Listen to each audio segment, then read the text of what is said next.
Hello everyone, आज date है 10 मई 2022 और द हिंदू न्यूज एनालिसिस में आपका स्वागत है। इस वीडियो में हम द हिंदू की इंपॉर्टेंट न्यूज़ को एग्जाम के पॉइंट ऑफ व्यू से डिस्कस करेंगे। नीचे डिस्क्रिप्शन बॉक्स में Telegram channel Volcano IAS Academy का लिंक दिया हुआ है। आप Telegram channel Volcano IAS Academy के साथ में जुड़ सकते हैं। वहाँ पर हर exam means UPSC, state PCS and other exams के पॉइंट ऑफ व्यू से काफ़ी इंपॉर्टेंट इन्फॉर्मेशन आप सभी के साथ में शेयर की जाती है। तो चलो स्टार्ट करते हैं। वीडियो को स्टार्ट करेंगे एक ज्योग्राफिकल मैप क्वेश्चन के साथ में। और आज आपका क्वेश्चन ये है कि टिग्रे रीजन को आपको मैप में व्यू करना है, फिर इससे रिलेटेड हर इंपॉर्टेंट फैक्ट्स को एंड इन्फॉर्मेशन को कमेंट बॉक्स में टाइप करना है। कल हमने आपसे क्वेश्चन पूछा था सोलोमन आइलैंड्स को लेकर के। तो सोलोमन आइलैंड्स को अगर हम मैप में व्यू करें तो ओसेनिया वाला जो रीजन है वहाँ पर एक सॉवरेन कंट्री के रूप में लोकेटेड है Solomon island. Papua new Guinea के ईस्टर्न पार्ट पर लोकेटेड है सोलोमन आइलैंड। अभी प्रेजेंट टाइम में चाइना के साथ में इन्होंने एक एग्रीमेंट किया है जिसकी वजह से सोलोमन आइलैंड काफ़ी ज़्यादा न्यूज़ में रहा। सोलोमन आइलैंड की कैपिटल का क्या नेम है ये आपको कमेंट बॉक्स में बताना है।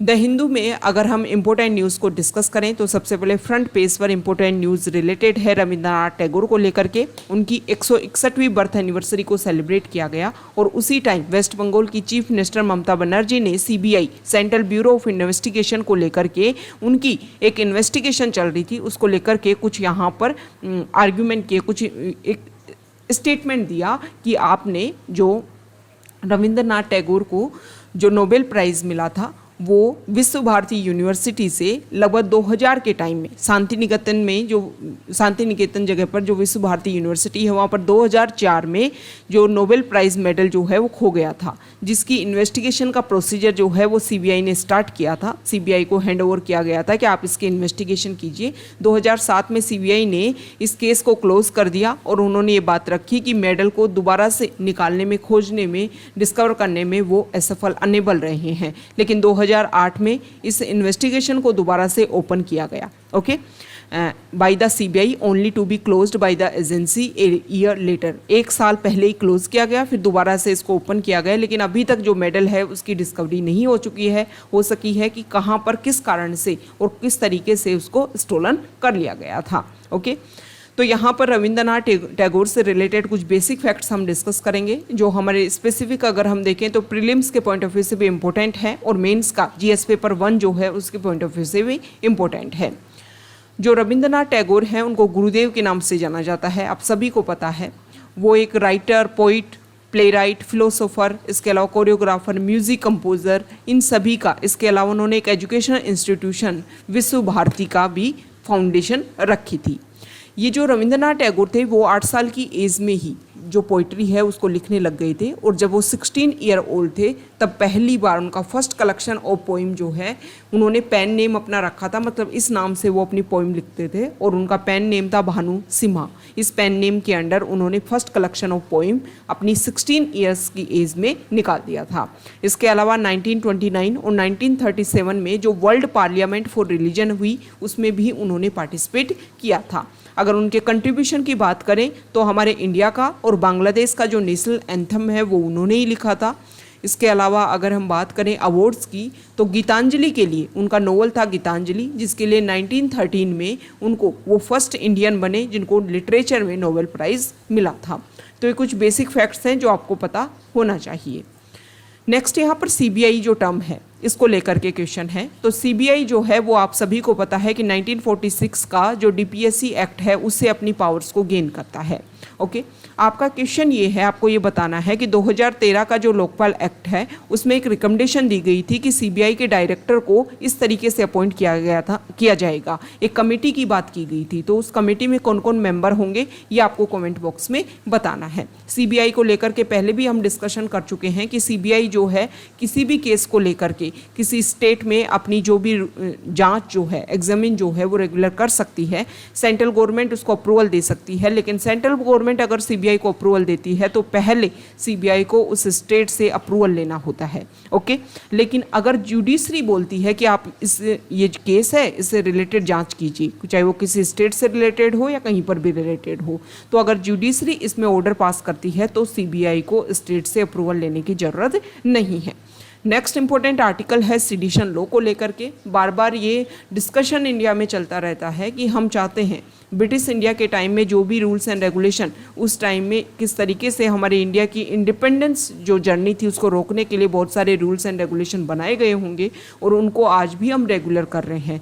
तो सेडिशन लॉ को लेकर के सेंट्रल गवर्नमेंट ने कुछ इंपॉर्टेंट बात रखी है। आप सभी को पता है जुडिशरी में इसको लेकर के डिस्कशन चल रहा है।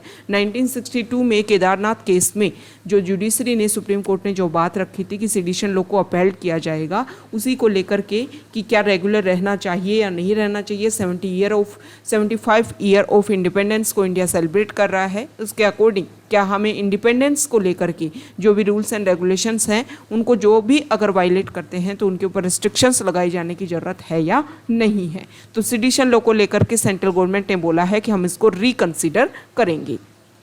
ओके तो मिनिस्ट्री ऑफ होम अफेयर्स ने सुप्रीम कोर्ट को अपने डिसीजन के बारे में इन्फॉर्म किया है कि री एग्जामिन रिकंसीडर जो है वो सेडिशन लॉ को लेकर के किया जाएगा, क्योंकि हमारे जो प्राइम मिनिस्टर हैं उनका ये बिलीफ है कि हम जो है इंडिया जो है वो आज़ादी का Amrit Mahotsav 75 year of independence को हम सेलिब्रेट कर रहे हैं और इस टाइम में कॉलोनियल एरा के जो भी रूल्स एंड रेगुलेशंस हैं वो एक बर्डन के रूप में इंडिया में नहीं होने चाहिए और ये जो चीज़ें हैं वो हमारे नेशन के लिए काफ़ी हार्डर चीज़ें डेवलप करती हैं। ओके अब यहाँ पर बात की गई है सेडिशन लॉ की लेकर के। तो सेडिशन लॉ को वैसे तो हम बहुत बार डिस्कस कर चुके हैं, पर कुछ बेसिक फैक्ट्स हम देख लेते हैं जो आपके एग्जाम के पॉइंट ऑफ व्यू से इम्पोर्टेंट है। आप सभी को पता है कि सेडिशन लॉ को ब्रिटिश जो कॉलोनियल एरा इंडिया में था तब इसको बनाया गया था और स्पेसिफिक अगर हम देखें तो महात्मा गांधी और लोकमान्य बाल गंगाधर तिलक के ऊपर भी सेडिशन लॉ को लेकर के आरोप लगाए गए थे।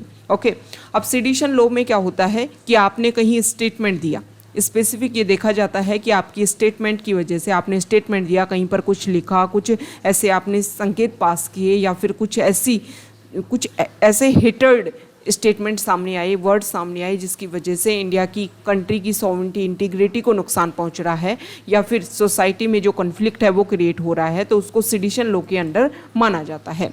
तो यहाँ की जो हिस्ट्री है सेडिशन लॉ की कि इंडिपेंडेंस के बाद में हमने इसको कैसे रेगुलर रखा उसके बारे में यहाँ पर बताया गया है। आईपीसी इंडियन पिनल कोड का सेक्शन 124A जो है वो सेडिशन लॉ के अकॉर्डिंग काम कर, मतलब सेडिशन लॉ के बारे में बात बताता है। यहाँ पर ये बताया गया है कि अगर आप ये सारी एक्टिविटी क्रिएट करते हो तो ये पनिसिबल है। ओके देखो सेडिशन लॉ जो है उसको 1870 में ब्रिटिश एरा के टाइम में इंट्रोड्यूस किया गया था। हालांकि जब हमारा कॉन्स्टिट्यूशन बनाया जा रहा था इंडिपेंडेंस के टाइम जब इसको ड्रॉप कर दिया गया था 1948 में, लेकिन जो सेडिशन जो वर्ड है उसको कॉन्स्टिट्यूशन से तो हटा दिया गया, लेकिन आईपीसी इंडियन पिनल कोड का सेक्शन 124A जो है उसमें रेगुलर रहा। ओके जब हमने कॉन्स्टिट्यूशन में इसको इंट्रोड्यूस नहीं किया तो हमारा जो आर्टिकल 19 जो है जो हमें फ्रीडम देता है, ओके उसको हमने रेगुलर रखा। लेकिन इसके बाद में 1951 में जब फर्स्ट अमेंडमेंट आता है तो जवाहरलाल नेहरू ने जो आर्टिकल 19 है जिसमें हमें फ्रीडम दी गई थी उस फ्रीडम के ऊपर कुछ रीजनेबल रिस्ट्रिक्शंस लगाई गई कि आप इस तरीके से फ्रीडम के नाम पर कुछ भी स्टेटमेंट पास नहीं कर सकते हो, हमारी कंट्री की सॉवरेनिटी सबसे ज़्यादा इम्पोर्टेंट है। अब 1962 में केदारनाथ केस में जजमेंट दिया गया जुडिशरी के द्वारा और उन्होंने सेडिशन लॉ को लेकर के बोला कि इसको रेगुलर रखा जाए। एनसीआरबी जो डाटा है उसमें ये बताया गया है कि सेडिशन लॉ के अकॉर्डिंग बहुत सारे केसेस रजिस्टर होते हैं, लेकिन कन्विक्शन में वो जो केस हैं वो काफ़ी कम चेंज हो पाते हैं। ओके इसके बेसिस पर ये लगता है कि किसी भी पॉइंट को सेडिशन लॉ के बेसिस पर रजिस्टर कर लिया जाता है, तो इसको लेकर के क्लियर इसकी डेफिनेशन होनी चाहिए जिसके बेसिस पर, क्योंकि इंडिया एक डाइवर्स कंट्री है, हमें सभी चीज़ों को मेंटेन करने के लिए इस तरीके के लॉ की तो ज़रूरत है, लेकिन उसमें कुछ क्लियर होना चाहिए जिसमें सिर्फ कंट्री की सॉवरेनिटी और इंटीग्रिटी के पॉइंट पर अगर कोई बात रखी जाए तभी उसको जा करके सेडिशन लॉ के अकॉर्डिंग उसको क्या किया जाए, क्रिएट किया जाए या उसको रूल्स एंड रेगुलेशन के बेसिस पर उसको एक तरीके से एग्जामिन किया जाए। ओके मतलब उसके क्राइटेरिया जो है वो फिक्स होने चाहिए। ऐसा नहीं है कि आपने कुछ भी स्टेटमेंट दिया और उसको आपने डायरेक्टली इनडायरेक्टली करके सेडिशन लॉ में इंसर्ट कर दिया, ऐसा नहीं होना चाहिए। ओके मतलब लोगों की जो फ्रीडम है वो भी मेंटेन रहे, कंट्री की सॉवरेनिटी और इंटीग्रिटी जो है वो भी मेंटेन रहे, कोई भी क्लैश भी ना हो और जो भी इम्पोर्टेंट इश्यूज हैं उनको भी हम सॉल्यूशन की तरफ लेकर के जा सकें और जो प्रॉब्लम है उनको भी हम सॉल्व कर पाएँ।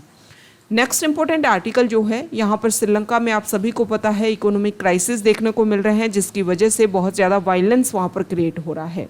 तो वहाँ के जो पीएम है श्रीलंका के पीएम, उन्होंने क्विट कर दिया है अपनी पोस्ट से, क्योंकि वहाँ पर बहुत ज़्यादा वायलेंस, और वहाँ के जो लोग हैं वो ये चाहते हैं कि प्रेजेंट टाइम में जो गवर्नमेंट है वो क्विट करे और कुछ यहाँ पर ऐसी एक्टिविटी हो जिससे जो भी प्रॉब्लम है इकोनॉमिक क्राइसिस उसको हम स्लो डाउन कर सकें, रेगुलेट कर पाएँ और फिर उसके अकॉर्डिंग जो दोबारा से गवर्नमेंट है वो अपॉइंट हो। ओके, नेक्स्ट यहाँ पर अभी हमने दिल्ली में देखा था कि जहांगीरपुरी वाले रीजन में कुछ ऐसे इशू हुआ था जिसकी बाद में जो बुलडोजर की सहायता से, ओके, अभी प्रेजेंट टाइम में आप देख ही रहे होगे पॉलिटिक्स में बुलडोजर वर्ड काफ़ी ज़्यादा न्यूज़ में है।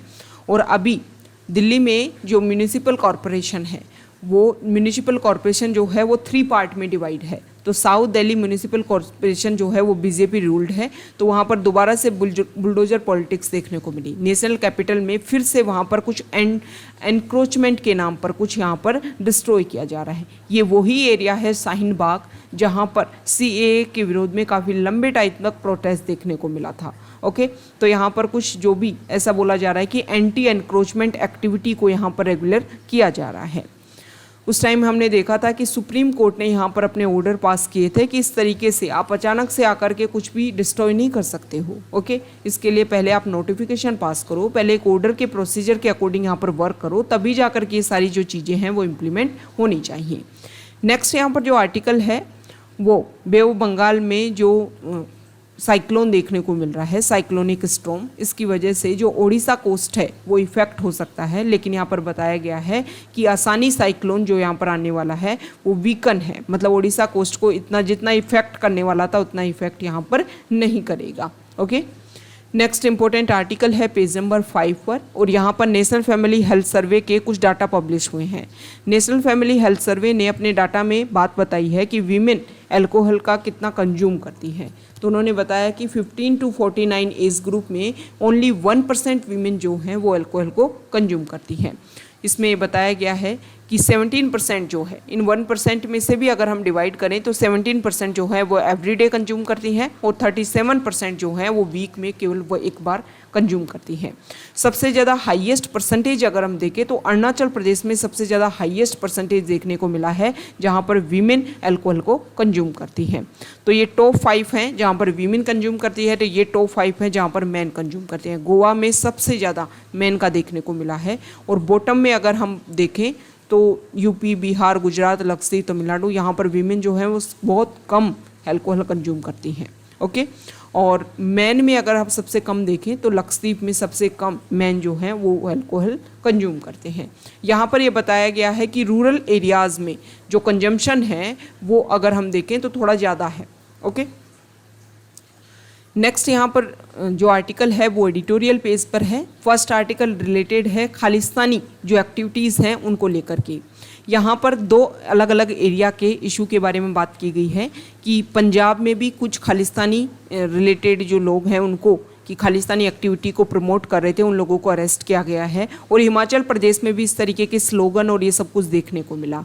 तो यहाँ पर इस आर्टिकल में ये बताया गया है कि देखो सिख सेपरेटिज्म जो चाहते हैं खालिस्तान, कुछ ऐसी फॉरेन कंट्रीज से भी बहुत सारे ऐसे ग्रुप हैं जो सपोर्ट करते हैं कि सिख कैटेगरी को वहाँ पर एक अलग कंट्री डेवलप कर लेना चाहिए।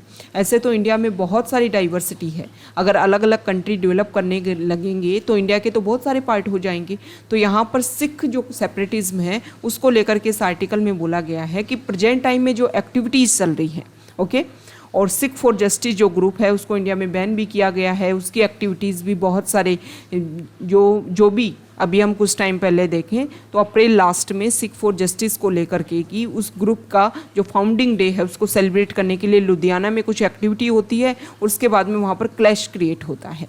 ओके, तो इस तरीके की जो एक्टिविटीज़ जो इंडिया में इंक्रीज़ हो रही हैं टाइम के साथ में, उनको लेकर के कुछ अलार्मिंग चीज़ें हैं, ध्यान में रखने की ज़रूरत है कि हमारी इंटीग्रिटी और सॉवरेनिटी के लिए ये चीज़ें खतरनाक हो सकती हैं। वैसे तो इस तरीके से अपने आप को डेवलप करना इंडिया में अपने आप को डेवलप करना और एक सेपरेटिस्ट मूवमेंट के रूप में आगे बढ़ाना काफ़ी ज़्यादा मुश्किल है, लेकिन जिस तरीके के साइलेंट तरीके से जो चीज़ें इंसर्ट हो रही है हमारी सोसाइटी में, उसको लेकर के जो हमारी गवर्नमेंट है उनको एसेंशियली यहाँ पर कुछ चीज़ें रेगुलेट करने की ज़रूरत है। ओके, नेक्स्ट इंपॉर्टेंट आर्टिकल है यहाँ पर रशिया यूक्रेन के बीच में जो वॉर चल रही है उसको लेकर के। यूएन सेक्रेटरी जनरल ने लास्ट में आकर के अपनी बात ही रखी कि एक अगर हम बात करें तो पीस बेसिस सॉल्यूशन यहाँ पर वर्क होना चाहिए। ओके काफ़ी लंबे टाइम से रशिया और यूक्रेन के बीच में वॉर चल रहा है। यूनाइटेड नेशन सेक्रेटरी जनरल जो हैं वो गए रशिया और यूक्रेन की विजिट पर, वहाँ पर भी सेम स्टेटमेंट उन्होंने रखा और प्रेजेंट टाइम में भी सेम स्टेटमेंट उन्होंने रखा। यहाँ पर इस आर्टिकल में ये बताया गया है कि यूएन का जो चार्टर है या फिर जो कन्वेंशन है कि पीस और स्टेबिलिटी हम मेंटेन करेंगे और रशिया यूनाइटेड नेशन जो हमारी सिक्योरिटी काउंसिल है उसका पार्ट है जिसके पास में वीटो पावर भी है, तो उनको अपनी जो भी यूएन चार्टर है उसके अकॉर्डिंग यहाँ पर वर्क करना चाहिए। नेक्स्ट इंपॉर्टेंट आर्टिकल है पेज नंबर 7 पर, और यहाँ पर जो इमिग्रेंट्स हैं उनकी क्या इम्पोर्टेंस है उसको लेकर के इस आर्टिकल में बताया गया है। राइटर ये बोलते हैं कि हमारे इंडिया के बहुत सारे एमिनेंट पर्सन जो हैं वो इंडियन ओरिजिन एग्जीक्यूटिव जो हैं वो यूएस की टॉप जो कंपनीज़ हैं उनके सीईओ बन रहे हैं। ये चीज़ें हमें शो करती हैं कि यूएस की इकोनॉमी में इंडियन टैलेंट का कितना कंट्रीब्यूशन है। यहाँ पर यह भी बताया गया है कि ग्लोबल इकोनॉमी में अगर हम कंपैरिजन करें तो यहाँ पर इंडिया का काफ़ी ज़्यादा रोल है, ना सिर्फ यूएस की टॉप कंपनीज़ में बल्कि अगर हम सेमी स्किल्ड माइग्रेंट लेबर के रूप में देखें तो इंडिया काफ़ी अपना रोल इम्पोर्टेंट रोल प्ले कर रहा है अदर कंट्रीज़ की इकोनॉमी में। मिनिस्ट्री ऑफ एक्सटर्नल अफेयर्स ये बताते हैं कि इंडिया के नॉन रेजिडेंट इंडियंस मतलब NRI जो हैं वो 13.4 मिलियन जो हैं वो पूरे वर्ल्ड में रहते हैं, जिसमें से 64% जो है वो गल्फ कॉरपोरेशन काउंसिल कंट्रीज़ में रहते हैं, जिसमें सबसे ज़्यादा UAE में, उसके बाद सऊदी अरेबिया में और कुवैत में। 90% इंडियन माइग्रेंट जो हैं वो गल्फ कॉरपोरेशन कंट्रीज़ में जो जाते हैं वो लो एंड सेमी स्किल्ड वर्कर्स होते हैं। ये बात बताई है इंटरनेशनल लेबर ऑर्गेनाइजेशन ने अपने एस्टिमेशन में। कुछ और भी कंट्रीज़ हैं जो इंडियंस के लिए डेस्टिनेशन है, जिसमें US है, UK है, ऑस्ट्रेलिया है, कनाडा है। ओके अब यहाँ पर ये बताया गया है कि हमारे इंडिया से जो वर्कर्स बाहर जाते हैं वहाँ से बहुत सारा रेमिटेंस इंडिया में आता है और वो हमारी GDP में काफ़ी इंपॉर्टेंट रोल प्ले करता है। लेकिन इस आर्टिकल में ये बताया गया है कि अगर हम वर्ल्ड बैंक ग्रुप रिपोर्ट 2021 की बात करें तो इंडिया का जो रेमिटेंस एनुअली बेसिस पर $87 बिलियन का देखें जो वर्ल्ड में हाईएस्ट है। उसके बाद चाइना का है, फिर मैक्सिको का है, फिलीपींस का है और इजिप्ट का है। लेकिन अगर हम GDP में कंट्रीब्यूशन देखें तो अभी भी इंडिया का GDP में रेमिटेंस के बेसिस पर जो कंट्रीब्यूशन है वो काफ़ी कम है। जैसे कि नेपाल का 24.8% है, वैसे उसमें अगर हम कंपैरिजन करें तो इंडिया का सिर्फ 3% है।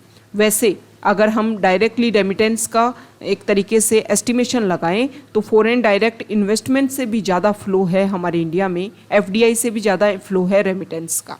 ओके हम टाइम के साथ में इसको इंक्रीज़ किया जा सकता है और GDP में कितना परसेंटेज है इसको इंक्रीज़ किया जा सकता है। इसके लिए हमारी गवर्नमेंट जो है वो यहाँ पर कुछ चेंजेस करे कि GDP में 10% तक कंट्रीब्यूशन जो है वो रेमिटेंस का रहे। इसके लिए हमारी इंडियन गवर्नमेंट को न्यू इमिग्रेशन बिल जो 2021 में हमने प्रपोज किया है उसमें हमें क्या करना होगा, जिसमें हमने एम रखा है कि integrate immigration management and streamline the welfare of immigrant workers, इन सभी के अकॉर्डिंग हम काम करेंगे।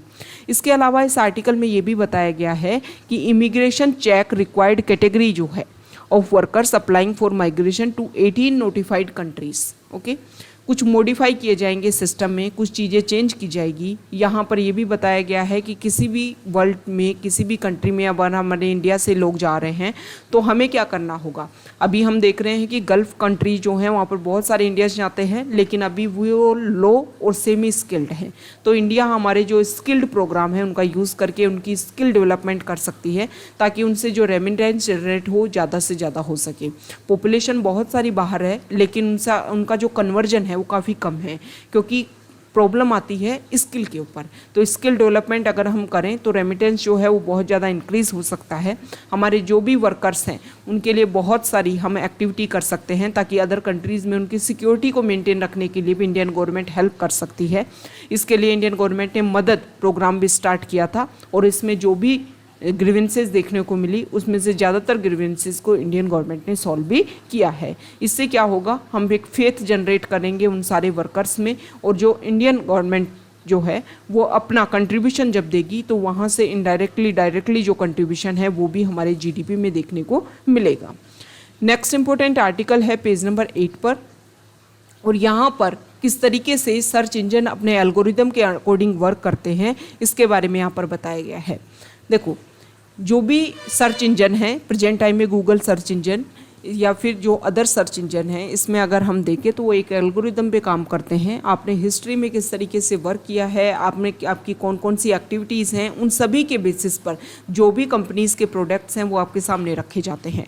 तो यहाँ पर इस आर्टिकल में बताया गया है कि इस तरीके की जो एल्गोरिदम है जो प्राइवेसी को एक तरीके से एनक्रोच कर रही है, और इन सर्च इंजन्स को किस तरीके से रेगुलेट किया जा सकता है, आर्टिफिशियल इंटेलिजेंस बेस्ड डाटा के ऊपर ये वर्क करते हैं। तो यहाँ पर इनकी अपनी प्राइवेसी और जो भी ये सर्च इंजन है इनको रेगुलेट करने के लिए कोई ना कोई पॉलिसी होनी चाहिए।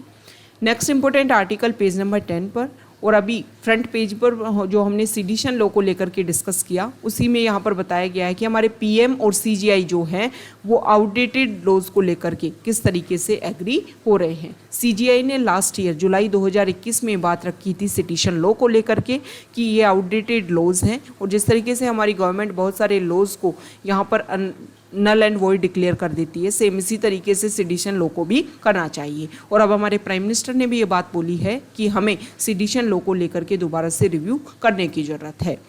नेक्स्ट इंपॉर्टेंट आर्टिकल है, यहाँ पर रांची एयरपोर्ट पर एक इशू देखने को मिलता है।